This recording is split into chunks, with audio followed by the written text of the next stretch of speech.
What up everyone, Alex and Carlos here in Abu Dhabi. We're ready to finish up a rather enjoyable 2025 season. Obviously next year there's a huge amount of regulations taking place, and to keep you guys updated and to let you guys know what we think about them, we'll open up these cards and give you our thoughts on how they are. Ready? Please go ahead. Okay, size and shape. Cards for 2026 are shorter, 200 millimeters, which is, how much is 200 millimeters? 20 centimeters? Okay. And 100 millimeter narrower. Okay. And 30 kilos lighter. So they're smaller, basically. Yeah. Tires are also smaller. They're a scaled down version of the current tires, 5% smaller. So everything's gonna feel a bit tighter, no? In reality, we're talking about this much shorter, this much wider, and the tire is just a tiny bit. So I think the weight's going to be important just to make the cars a bit quicker.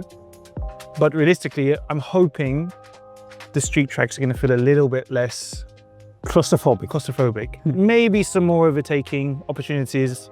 I feel like the cars are just getting too big now, and I think that's a good. I think it's the right trajectory, because I feel like on the next set of regulations after this, they're gonna go even smaller because they're gonna see the positive direction. Yeah. Agree. Go. This one's nice.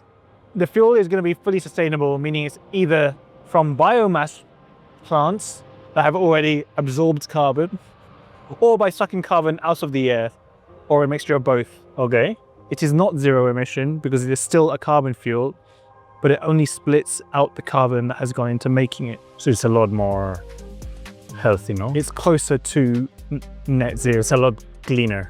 It's cleaner fuels. I think Formula 2 were using it this year, and it seems to be working well. Unproblematic, let's say that. Okay. So, good. DRS is no longer a thing. Instead, both the front and rear wings will have 3 elements, 2 of which are movable to give you more straight line speed.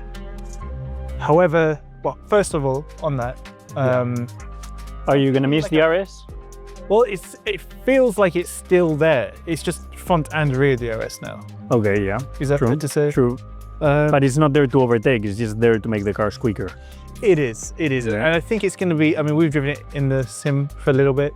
It makes the car slightly more balanced rather than just rear oversteer when you open up DRS. Yeah, so safer. SLM, which is the new DRS. SLM. Straight line mode. Straight line mode. You guys need to start knowing these things. SLM will be safe. Yep. And will be there for use, which is to make the cars quicker. Yeah, that'll be interesting. And then we will have here they say push to pass, but in reality it would call the override, I think. Yeah. Which is basically the new overtaking mode, or the new overtake button that will give us extra bit of power to spend for, I don't know how the rules work. We don't know yet, but realistically, they're deciding. It's a lot of power at once, and it's not for free. So you need to be within a distance of the car in front. And the thing is these cars are going to be so battery dependent. Yes, you can overtake into the next corner with a lot of power available to you, but the next corner you are likely going to have to save the battery. Exactly. And so chances of, I think personally, there's a lot bigger chance next year of you seeing overtakes and then getting re-overtaken the next corner. Yeah, I think that's going to be a weird thing of next year. You're going to see overtakes where we normally don't overtake. Yeah. Okay.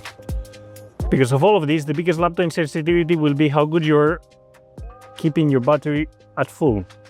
So this will mean keeping your RPM in the right window. And yeah, we will need to work a lot with our engineers to make the car efficient. I think it will be very different from the drive as fast as you can. Yep. It will be, for me, a efficiency formula. Be as efficient as you can, and that will take you to the fastest possible lap time. Yeah. It's going to be very confusing to begin with, I think. There's elements that are going to be happening next year where to go quicker, you have to go slower. And so what I mean by that is saving a bit more here, doing an extra thing in this corner, which will pay you off later in the lap or later in the race.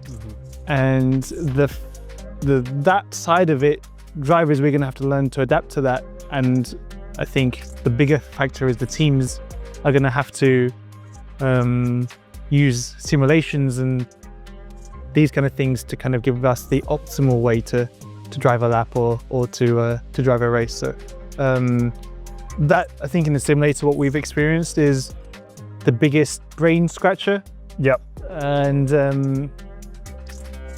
let's see. I think as the year progresses, to simplify it, is pushing harder doesn't mean you go quicker, which is sometimes.